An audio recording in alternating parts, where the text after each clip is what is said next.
Caitlin. And I'm Lakeisha.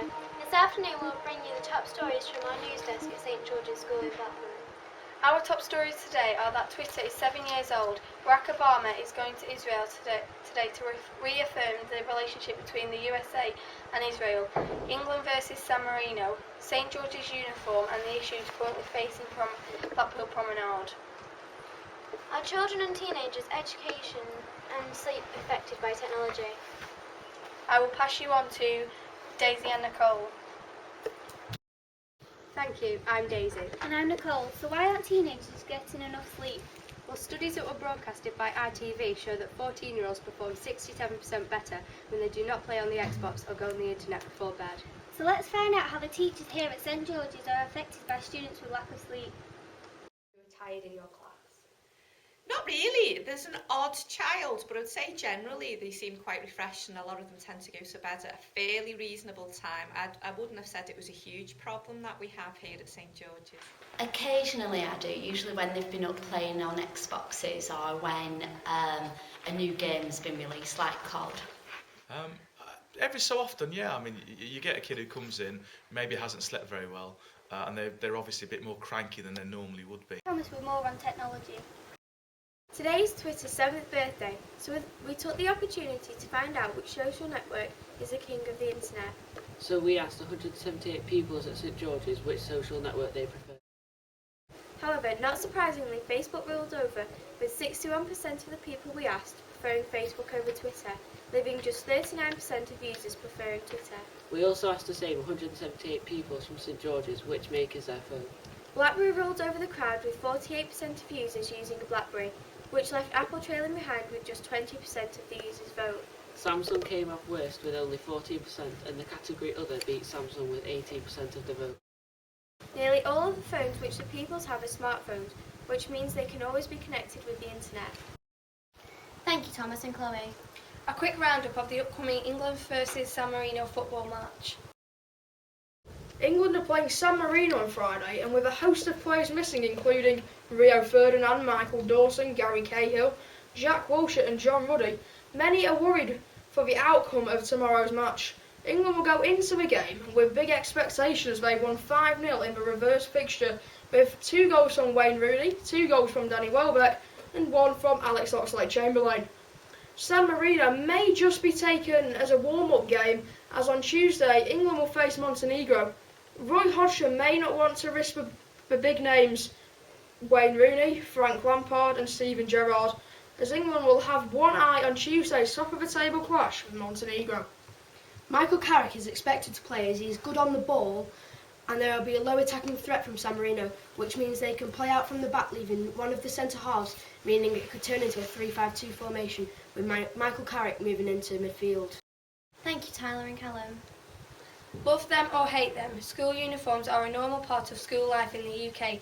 Natalia and Holly are going to fill you in on the St George's uniform. What do you think of your school uniform? Here in St George's we've been looking at ours. Statistics show that 82% of secondary schools wear a uniform. These uniforms on average cost between £50 and £100. If a family has 2 children, it will cost them nearly £200. We asked our head teacher what he thought. Why do we have our uniform? Because a uniform creates equality. I always notice that on non-uniform days you start to see some differences in perhaps what people can afford to buy sometimes, and I think if you had to do that daily, I think some people might suffer from feeling different to the rest. The good thing about a uniform, regardless of what parents or carers earn, everyone can get one, so it makes you equal. In a classroom survey, 15 of 19 pupils thought that school uniforms should be scrapped. But what would happen if school uniform was scrapped? Would pressure be put on parents to put their children in the best new clothes and accessories? Would children be bullied because they can't keep up with the latest trends? Or would the loss of a uniform be a positive action around school and around the countries? We asked another teacher on what she felt about our uniform. Are you happy with the current school uniform? Yes, I think it looks very smart. So do you think that uniforms are a good idea overall? I do think they are, yes. Regardless of how you feel about uniforms, it looks like here at St George's it's here to stay. Thank you, Holly and Natalia. And now to our last story, which looks at the issues facing Blackpool Promenade. Hello, I'm Jack from St George's High School. Today we're interviewing residents from Blackpool about the council spend on the promenade, which is already falling apart. This is what they said. Do you think it is a waste of money and time when the council spent £4 million on a comedy carpet last year and it is already having to be repaired? I don't think it's a waste of money. I think it's an interesting thing to show people what's going on in Blackpool and kind of famous people that have been to Blackpool and comedians and things. It's a shame it's got to be repaired, but I don't think they could have foreseen that. Do you think that's a waste of time and money that the council spends £4 million on the comedy carpets last year and that it is already having to be repaired? I think the comedy carpet's really good because it's generated a lot of tourism for the area and people enjoy going to see it. Whenever you walk down the front, you always see people walking round. Perhaps they could have invested the money a little bit more in making sure the materials didn't crack after a few years rather than they cracked up straight away. I think it's very disappointing that it's having to be repaired. I think the comedy carpet is fabulous. We went this time last year and we spent hours there and I was there with my 2 children and we loved every minute of it. Blackpool Council has spent £4 million on refurbishing Blackpool's promenade, trying to build up tourists. The seaside town has built a comedy carpet and relayed the promenade. The comedy carpet is stone full of jokes from famous comedians who have visited Blackpool or lived there. Recently, health and safety have closed the promenade because of small cracks which have appeared in the road and comedy carpet. This has caused havoc throughout Blackpool. I'm Amy. I'm Adam. And I'm Jack, and thanks for watching.